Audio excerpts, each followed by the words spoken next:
Hey everybody, and welcome to this video about how you can seed test data in Laravel and get some flexible test data with your web application. I have a new Laravel application set up here and also connected a database for that. We don't have any models yet or migrations yet, so I'm just going to create a post migration and a post model so we can have some test data.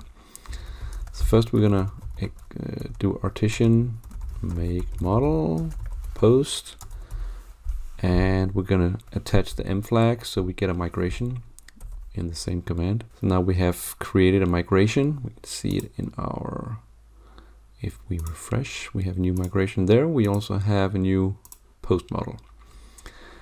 So that is good. If we're gonna do some test data with seeding, we need to modify our post model a bit here in order to make this seeding work, and we need to put in an array called fillable, a protected array, and in that array we are going to put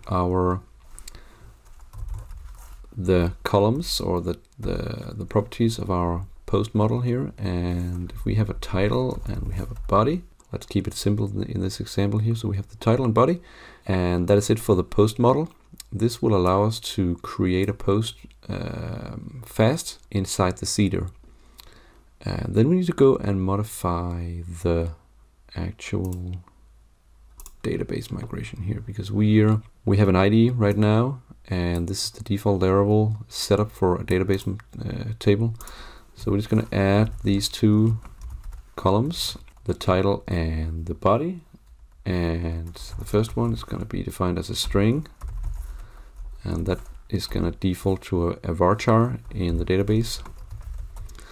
The next one is called text, or is defined as a text, and that is the body. The reason why we're using a text here is because it allows us to create more text, because a body typically will have more text than the title, or we could call this description also, but yeah, for this example it's okay. So that is enough for the definition of our post. If we return to the command line here, we can execute migrate to actually see that Laravel is gonna run the migrations. And if we head over to the database and we refresh it, we have we have the users, we have the password resets, that is default for Laravel, and we have the post that is defined as title, body, and then the usual columns there. Okay, but we don't have any test data yet, so this is okay. Now we have the database set up for that. So now we need to make the actual seeding. So let's imagine that we're making a web application that we would like to have some test data to show on our application, and we're not ready to launch this application. We just want to have a flexible way to input test data. So what do we need to do? Well, we need to see in the database directory we have database seeder that we can use to run other seeding classes to allow us to put data into the database. So we need to create a new database seeder, and we do this with PHP artisan make seed, and I'm just going to call this post table seeder.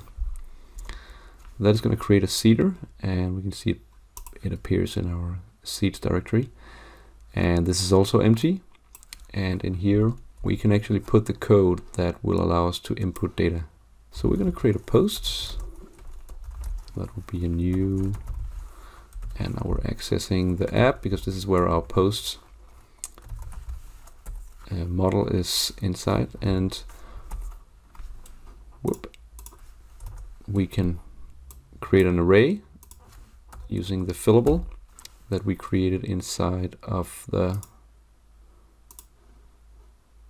post model here. So we can see fillable with title and body, and so now we input title, and we're creating an associative array here.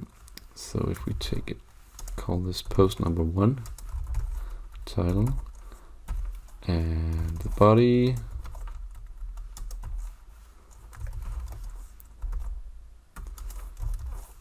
Okay, so this is one post, and then we simply need to save it using this function here, and that is gonna save the data to the database. So we have one here, we have one post, but in order to make this a bit more realistic, you usually want to have more test data. So we're going to do post 2 and yeah, return, use the same code again. The final thing is that we need to tell the database seeder that it should actually run this post table seeder. And the way we do this is that we execute this code here, call, and then post table seeder class. All right, so now if we execute partition migrate, db seed. All right, so we can see that Laravel has run the post table seeder, and if we head back to our database view, we can see that it has inserted our test data, and yep, we have inputted test data in a rather flexible way. If you need to, you could also use Tinker to do this. If you run the command php Tinker, you get this command line interface that you can run commands and insert data to the database.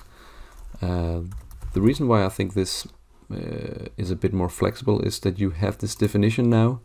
You have the test data here, and you can modify them. You can input extra data. Whoop. I made a mistake here. There.